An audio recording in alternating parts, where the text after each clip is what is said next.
Mobile ना mobile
Parvathireddy Chandrasekhar Reddy గారి ఆధ్వర్యంలో వేలాది మందితో భారీ ర్యాలీని ఏర్పాటు చేసి డిఎస్సి పరీక్షల మీద ఈ ప్రభుత్వం పాల్పడుతున్నటువంటి అవకతవకల పట్ల మా అందరితో కలిసి ఈరోజు విద్యార్థులు, యువత,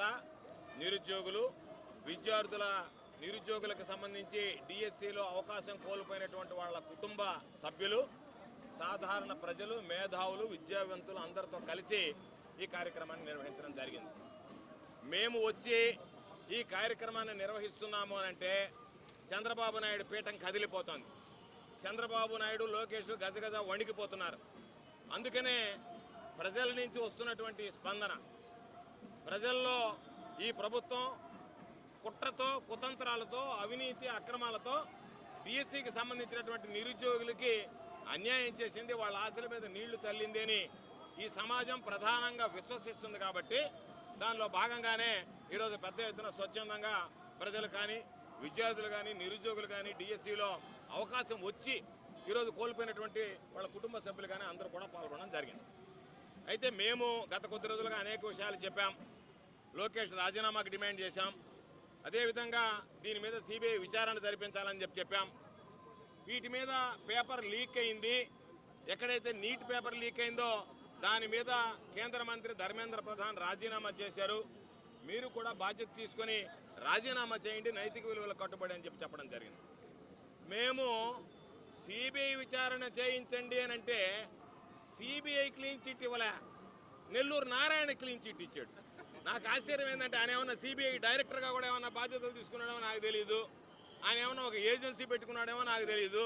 నారాయణ చెప్పాల్సింది ఆయన ఏ స్వచ్ఛంద సంస్థ ఏజెన్సీయో నిర్వహిస్తుంటే విచారణ సంస్థ, ఆ విచారణ సంస్థకి ఏ విచారణ సంస్థకి ఆయన అధిపతి అయితే ఆయన వచ్చి ఈయన క్లీన్ చిట్ ఇచ్చాడనేటువంటిది చెప్పాల్సినటువంటి పరిస్థితి.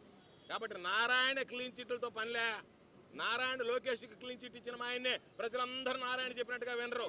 ఈరోజు మీకు దిక్కు తెలియక కొంతమంది ఉద్యోగులు తీసుకొచ్చి వాళ్ళందరినీ పురికొల్పి వాళ్ళు గొడవలు చేస్తే మీ ఉద్యోగాలు పోతాయని చెప్పి వాళ్ళకి లేనిపోయినటువంటి ఒక ఆలోచన సృష్టించి వాళ్ళని త్రిశంకు స్వర్గంలో పెట్టి మీరు కూడా పాల్గొనండి అని చెప్పి పోటీ సభలు ఏర్పాటు చేయడానికి ప్రయత్నం చేసినా ఎక్కడా కూడా ఆ పోటీకి సంబంధించినటువంటి వాటిలో డిఎస్సికి సంబంధించినటువంటి నిరుద్యోగులు కానీ డిఎస్సిలో అవకాశం వచ్చినటువంటి వాళ్ళు కానీ జగన్మోహన్ రెడ్డి గారు మాట్లాడేది వాస్తవము. కాబట్టి పారదర్శకంగా జరగాలి. పారదర్శకంగా జరిగితే మనకు వస్తాయనేటువంటి నమ్మకం విశ్వాసం ఉంది. కాబట్టి వాళ్ళు పాల్గొనకపోయినా ఎవరెవరినో తీసుకొచ్చి వాళ్ళందరినీ కూర్చోబెట్టి ఈరోజు మీరు మాట్లాడేటువంటి మాటలు ఏ విధంగా ఉన్నాయంటే డైవర్షన్ పాలిటిక్స్కి తెరదీసేటువంటి విధంగా ఒక ఆయన పొట్ట ఆయన కూర్చున్నాడు, ఒక ఆయన లావ్ ఆయన కూర్చున్నాడు, ఒక ఆయన ముసలి ఆయన కూర్చున్నాడు. నేను ముసలాయన అంటే నిరుద్యోగులకు సంబంధించి మొన్న డిఎస్సీలో అవకాశం కోల్పోయినటువంటి వాళ్ళ తల్లిదండ్రులు ఉండరా? వాళ్ళకన్నా బిడ్డల పాపం అవస్థలు పడుతుంటే ఆ ఉద్యోగం అవకాశాలు కోల్పోయినటువంటి వాళ్ళకన్నా డిఎస్సీలో వాళ్ళ తండ్రులకు ఎక్కువ ఉంటుంది, వాళ్ళ బంధువులకు ఎక్కువగా ఉంటుంది. అయ్యో ఈ విధంగా ఉందే పరిస్థితి అనేది. కాబట్టి మీరు ఏది లేక ఏమీ చేయలేక మాటలతో దాడి చేస్తా కాలక్షేపం చేస్తున్నారు. ఏది ఏమైనా ఒకటే విషయం చెప్పాం, దీని మీద నెల్లూరు నగర నియోజకవర్గంలో అన్ని కార్యక్రమాలు విజయవంతంగా పూర్తయ్యాయి. వాటిని మీరు ఎదుర్కోలేక ఈరోజు జిల్లాలో బ్రహ్మాండంగా కార్యక్రమాలు జరుగుతుంటే వాటి ఏదో ఒకటి మసిపూసి మారేడికాయ చేయాలనేటువంటి ప్రయత్నం చేస్తే ఒకటే గుర్తుంచుకోండి, మీరు రకరకాలైన చేశారు. ఆకాశం మీద ఉమ్మేస్తే అది మీ ముఖానే పడుతుందన్న విధంగా మీరు చేసేటువంటి విమర్శలు ఈరోజు ప్రజలందరూ కూడా ఆలోచన చేసేటువంటి పరిస్థితి ఏర్పడింది. కాబట్టి ఖచ్చితంగా ఈరోజు దీని పట్ల ఈ డిఎస్సిలో జరిగినటువంటి అవకతవకల పట్ల మొదటి నుంచి అలుపెరగనటువంటి పోరాటం చేస్తున్నటువంటి వ్యక్తుల్లో ఈరోజు మా శాసన మండలి సభ్యులు పర్వతిరెడ్డి చంద్రశేఖర్ రెడ్డి గారు ఒకరు. ఆయన గళం ఇప్పిన వెంటనే ఆయన మీద రకరకాలైనటువంటి ఆయన విద్యా సంస్థల మీద దాడులు జరగడం, కక్ష సాధింపులకు పాల్పడడం, కేసులు బనాయించడం, రకరకాలైనవన్నీ చేసినా వాటికి వెరవకుండా జంకకుండా ఈరోజు ఈ కార్యక్రమాలన్నీ పూర్తి చేసి ఈరోజు పార్టీ మా నాయకుడు జగన్మోహన్ రెడ్డి గారు ఇచ్చినటువంటి ఆదేశాల మేరకు 10వ తేదీ ఈరోజు భారీ ర్యాలీలు నిర్వహించాలనుకున్నాం.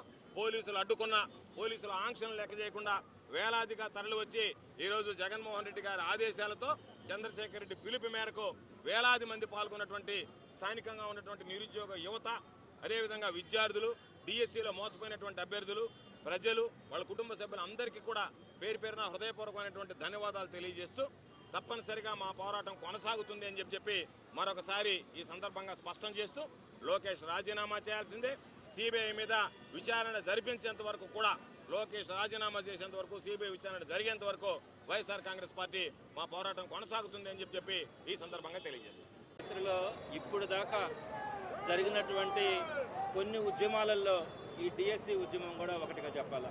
ఎందుకంటే అన్ని జిల్లాలలో 175 నియోజకవర్గాల్లో ప్రతి నియోజకవర్గంలో కొన్ని వేల మంది ఈరోజు రోడ్ల మీదకి వచ్చి చేస్తున్నటువంటి నిరసనలు నెలల కాలాల పాటు, అదేవిధంగా సుమారుగా వారం నుంచి అయితే కంటిన్యూగా ప్రతిరోజు నిరాహార దీక్షలు తీయడం, ఇవన్నీ కూడా కార్యక్రమాలు చేస్తూ ఉండడం, ఇంత పెద్ద ఉద్యమం సమైక్యాంధ్ర ఉద్యమం తర్వాత ఇంత పెద్ద ఉద్యమం జరగడం అన్నది ఆంధ్ర రాష్ట్ర చరిత్రలో ఇదే మొట్టమొదటిది. మరి ఇంత ఉద్యమం జరుగుతున్నా మేము ఏమడుగుతున్నామయ్యా లోకేష్ గారు, చంద్రబాబు నాయుడు గారు, ఎంక్వైరీ చేయించండి అడుగుతున్నాం. ఎంక్వైరీ చేసిన తర్వాత తప్పుంటే తప్పు చేసిన వాళ్ళని శిక్షించమంటున్నాం. మేమేమి ఎవరిని శిక్షించమని, ఉద్యోగాలు తీసేయమని, డిఎస్సీని రద్దు చేయమని ఎవ్వరం కోరట్లా. సిబిఐ ఎంక్వైరీ చేయండి. సిబిఐ ఎంక్వైరీ కూడా పారదర్శకంగా జరగాల. పారదర్శకంగా జరగాలంటే లోకేష్ గారు రాజీనామా చేస్తే ఆ కన్సర్న్ మంత్రిగా ఉన్నప్పుడు ఆయన వాటన్నిటి కూడా ట్యాంపర్ చేసే అవకాశం ఇప్పటికే ట్యాంపర్ చేసినారు. ట్యాంపర్ చేసే అవకాశం ఉంటుంది కాబట్టి రాజీనామా చేసి సిబిఐ ఎంక్వైరీ వేయమంటున్నాం. కనీసం మొట్టమొదటిగా సిబిఐ ఎంక్వైరీ అన్నా వేస్తే ఈ ప్రజలకు ఒక నమ్మకం కలిగేది, ఈ విద్యార్థులకు ఒక భరోసా ఉండేది, ఆ నిరుద్యోగులకు కూడా రేపొద్దున మనం నిజాయితీగా పరీక్ష రాస్తే మనకు ఉద్యోగం వస్తుందనే నమ్మకం ఆ నిరుద్యోగులకు ఉండేది. ఎక్కడ కూడా ఈ గవర్నమెంట్ పారదర్శకత అన్నది లేదు. చిన్న చిన్న కారణాలతోనే గతంలో అనేక సందర్భాల్లో సిబిఐ ఎంక్వైరీ చేస్తే ఈ విధంగా కొన్ని వేల మంది రోడ్ల మీదకి వచ్చి నిరసన తెలియజేస్తా దీక్షల్లో పాల్గొంటూ ఉంటే కొంచెమైనా కూడా సిగ్గు లేకుండా తిరిగి మా మీద కేసులు పెడుతున్నారు. మా మీద చిన్న చిన్న వాటి కేసులు పెడతా ఉన్నారు కదా. మరి ఇంత పెద్ద తప్పు జరిగితే మీరు ఎందుకు దీని మీద కేసు పెట్టట్లా? ఆ కేసుకు సంబంధించి ఎంక్వైరీ ఎందుకు చేయించట్లా? ఏదో ఒక ఎంక్వైరీ కానీ మీరు కాల్ఫర్ చేస్తుంటే ఇన్ని సాక్ష్యాలు చూపించాం కదా, ఏంటి మీ ఒక్క అడుగు చూపించండి, ఒక్క అడుగు. ఇన్ని సాక్ష్యాలు చూపించినాం, ఇంతమంది నిరుద్యోగులు వచ్చి రోడ్డు మీదకి వచ్చి ధర్నాలు చేస్తూ ఉన్నారు. ఒక్క ఎంక్వైరీ, ఏదో ఒక ఎంక్వైరీ అన్న మీరు వేస్తుంటే మీ మీద ఒక నమ్మకం ఉండేది. రేపు పొద్దున తప్పులు బయటపడిన తర్వాత సిబిఐ ఎంక్వైరీ జరుగుతుందని. కనీసం మీ నుంచి ఒక్క స్పందన కూడా లేకుండా మీరు చేసింది ఏంటి? ఆ ఉద్యోగాలు వచ్చినటువంటి వాళ్ళని మీ ఉద్యోగాలు తీసేస్తారని చెప్పి వారికి భయం కలిగించడం, ఇంకోటి చేసి వారిని కర్నూలులో వాళ్ళ చేత మీరు బస్సులు ఏర్పాటు చేసి, మీరు భోజన సౌకర్యాలన్నీ ఏర్పాటు చేసి కర్నూలులో వాళ్ళ దగ్గర వైఎస్ఆర్సీపీని తిట్టించే కార్యక్రమాన్ని చేస్తున్నారు. ఎందుకు మీరు ఒకసారి ఆలోచించండి. వారందరూ కూడా ఎందుకు మొబిలైజ్ చేయాలా? ఒక సిబిఐ ఎంక్వైరీ గవర్నమెంట్లో ఉన్నప్పుడు మీరు ఒక ఎంక్వైరీ వేసి ఇదిగో క్లీన్ చిట్ ఇచ్చింది, ఈ డిపార్ట్మెంట్ ఎంక్వైరీ చేసింది, ఇది క్లీన్ చిట్ వచ్చింది కాబట్టి మీరు ఎవరో మాట్లాడడానికిలే అని చెప్పచ్చుగా. మీరు వాళ్ళతో ఎందుకు ఉద్యమాలు చేస్తున్నారండి? ప్రభుత్వం మీ దగ్గర పెట్టుకొని వాళ్ళని ఎందుకు రోడ్ల మీదకి తెస్తూ ఉన్నారు? ఎంక్వైరీ కదా అడిగింది. ఎంక్వైరీ అడిగితే మీరు ప్రత్యేకంగా మళ్ళీ ఉద్యమాలు చేయించడం తప్పకుండా కూడా ఈరోజు ప్రజలందరూ కూడా దీన్ని అసహించుకుంటా ఉన్నారు. ఎందుకు సిబిఐ ఎంక్వైరీ ఇట్లా, ఎందుకు ఇంత పెద్ద రేపొద్దున ఎవరు రాస్తారండి కాంపిటేటివ్ ఎగ్జామ్స్? ఇంకా మీ పార్టీకి మీరు విచ్చలవిడిగా క్వశ్చన్ పేపర్లు అమ్ముకుంటా ఉంటారు, మీ పార్టీకి మీరు ఉద్యోగాలు అమ్ముకుంటా ఉంటారు, మీ పార్టీకి దొంగ జీవాలు తెచ్చి మీకు కావాల్సిన వాళ్ళ కోసం అసలు ఎగ్జామే రాయకుండా కూడా మేము ఇస్తామని చెప్పి ప్యాకాట లాంటి గేమ్స్ని కూడా మీరు జీవోల్లో తీసుకొని వచ్చి ఇలాంటి భ్రష్టు పట్టినటువంటి ప్రభుత్వం, భ్రష్టు పట్టినటువంటి రిక్రూట్మెంట్ ఎప్పుడు కూడా చూడలే. ఇందులో చాలామంది చదువుకున్న వాళ్ళు ఉద్యోగాలకు సెలెక్ట్ అయి ఉండొచ్చు, వారి గురించి మేము మాట్లాడట్లా. కానీ జరిగినటువంటి ప్రాసెస్ను తప్పుపట్టాల్సినటువంటి అవసరం ప్రతి ఉపాధ్యాయుడి మీద, ప్రతి ఉద్యోగి మీద కూడా ఉంది. ఈ విషయాన్ని ఒకసారి మీరు చూడాలా. రేపు పొద్దున 17వ తేదీ నుంచి శాసనసభ శాసనమండలి సమావేశాలు కూడా ప్రారంభమవుతా ఉన్నాయి. తప్పకుండా కూడా దీని మీద తగినటువంటి విచారణ జరిగేంత వరకు, తగినటువంటి న్యాయం జరిగేంత వరకు కూడా వైఎస్ఆర్సీపీ పోరాటంలో ఎక్కడా కూడా రాజీ పడే ప్రశ్నేలా. ఈ ఉద్యమాలు ఎలానే కొనసాగుతాయి. మీరు కనుక న్యాయం చేయకపోతే, ఆ నిరుద్యోగుల పక్కన నిలబడి మీరు కనుక విచారణ దర్యాప్తు కనుక జరపకపోతే తప్పకుండా కూడా తగిన మూల్యం ఈ ప్రభుత్వం చెల్లించుకుంటుందని ఈ సందర్భంగా తెలియజేస్తా ఉన్నాను.